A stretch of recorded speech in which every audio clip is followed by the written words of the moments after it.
बड़ी खबर है दर्शकों, योगी आदित्यनाथ के सामने अखिलेश यादव अपनी राजनीति चमकाना चाहते हैं। 27 पर उनकी नजर है और इसलिए कहा जा रहा है कि समाजवादी पार्टी जातियों में बंटवारा कर रही है, लेकिन आज योगी आदित्यनाथ ने इसे सुधार दिया है।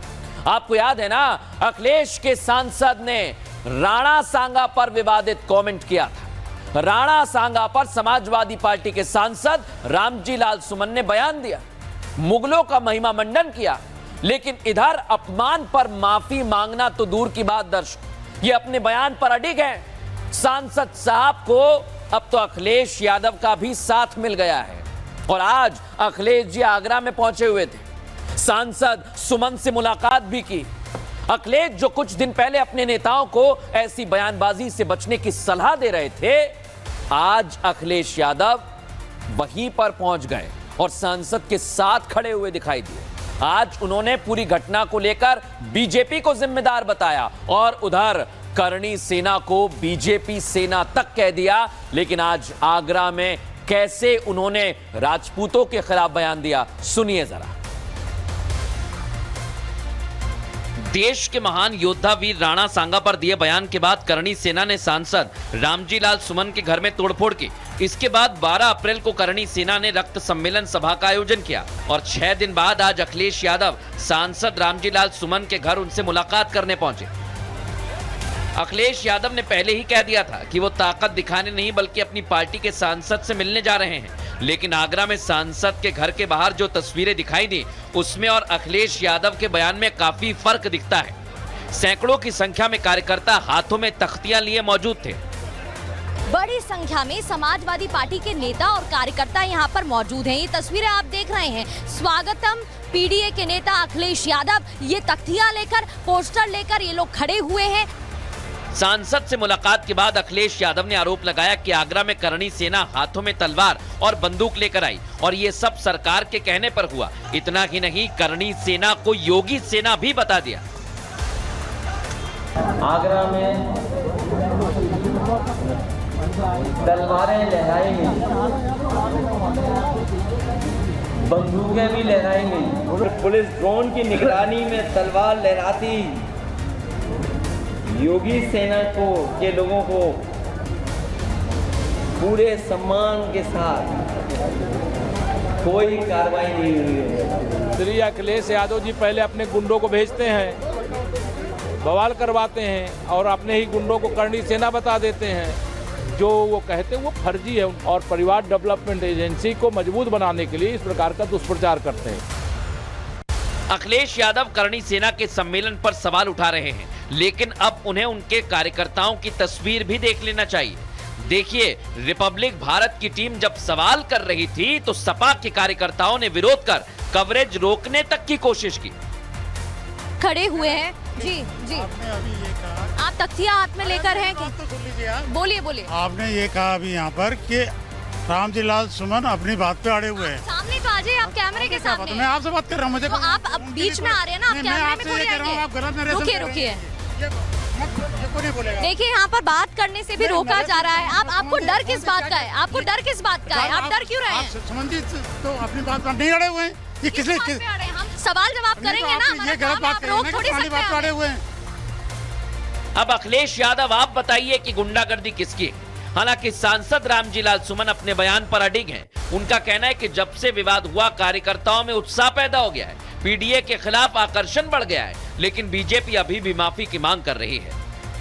पिछले 1 महीने में जो घटना चक्र हुआ उसके चलते समाजवादी पार्टी के कार्यकर्ताओं में एक नया जज्बा पैदा हुआ है, नया जोश पैदा हुआ है, पीडीए के खिलाफ आकर्षण पैदा हुआ है। लोग स्वप्रेरणा से राष्ट्रीय अध्यक्ष जी का इकबाल करने के लिए अपने हाथों में तख्ती लेकर के आए हैं। मैं उनका स्वागत करता हूँ। रामजी लाल सुमन का चैप्टर क्लोज हो चुका है, ठीक है। वो संसद में उन्होंने जो गलत बयानी की थी उससे उनको वापस ले लेना चाहिए।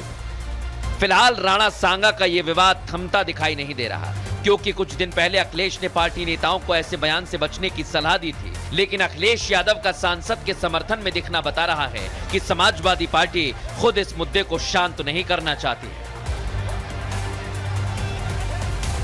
देख लिया ना आपने कैसे अखिलेश यादव के कार्यकर्ता गुंडागर्दी कर रहे हैं, लेकिन मैं फिर कहूंगा कि अखिलेश जी के सांसद रामजी लाल सुमन अपने बयान पर अडिग हैं। उन्होंने माफी नहीं मांगी, उन्होंने राणा सांगा का अपमान किया और आज तो दर्शकों अखिलेश यादव सांसद सुमन के समर्थन में आ गए हैं और इस विवाद को वो एक अलग दिशा में ले जा रहे हैं। इस विवाद को सीधे वो सवर्ण और दलित की जंग बनाने में लग गए हैं। लेकिन अखिलेश जी को ये बात समझनी चाहिए कि इस चाल को योगी आदित्यनाथ समझ चुके हैं और कुछ देर में ही उन्होंने अखिलेश जी की चाल को परास्त कर दिया है। अखिलेश जी बाबा साहेब अंबेडकर को लेकर बयान दे रहे थे, बीजेपी को संविधान विरोधी बता रहे थे, तो सीएम योगी आदित्यनाथ ने अखिलेश को और साथ साथ समाजवादी पार्टी और कांग्रेस को भी इतिहास याद दिला दिया कि कैसे अंबेडकर ने काम किया है। देखिए आप भी। राणा सांगा पर दिए विवादित बयान पर सपा सांसद माफी मांगने को तैयार नहीं है और इसमें उन्हें अपने नेता अखिलेश यादव का साथ भी मिल रहा है।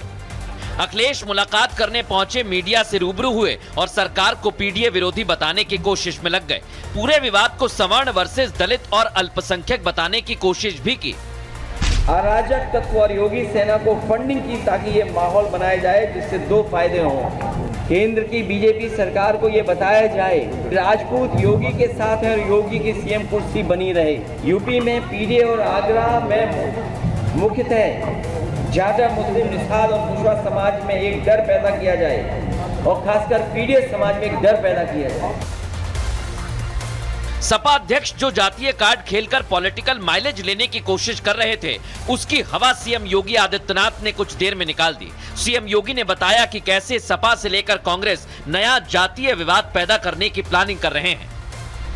समाजवादी पार्टी और कांग्रेस देश के अंदर और प्रदेश के अंदर जातीय संघर्ष नया प्रारंभ करने का प्रयास कर रही है। समाजवादी पार्टी का एक सांसद प्रदेश में महाराणा सांगा का अपमान करता है और विदेशी आक्रांता जिसने राम जन्मभूमि के मंदिर को तुड़वाया था उस बाबर का महिमा मंडन करता है।